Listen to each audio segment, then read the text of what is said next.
হয়ে গিয়েছে। মরা দেহটাকে গোসল করানো হলো, দাফন করানো হলো। যে মানুষটিকে নাম ধরে ডাকতেন, মা বলতেন, বাবা বলতেন, কত আদরের নাম ধরে ডাকতেন, সেই মানুষটাকে আজ সবাই লাশ বলে সম্বোধন করছে। লাশ কাঁধে নিয়ে আপনি হাঁটা দিলেন কবরস্থানের পানে।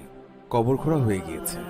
লাশ নামানোর জন্য কজন মিলে কবরে নেমে পড়লেন।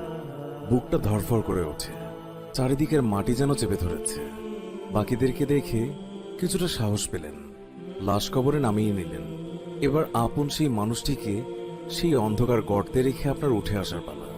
নিজ হাতে মাটি নিয়ে সেই মানুষটির ওপর ফেললেন। সাদা কাফনে মাটি পড়তে থাকে, পড়তেই থাকে।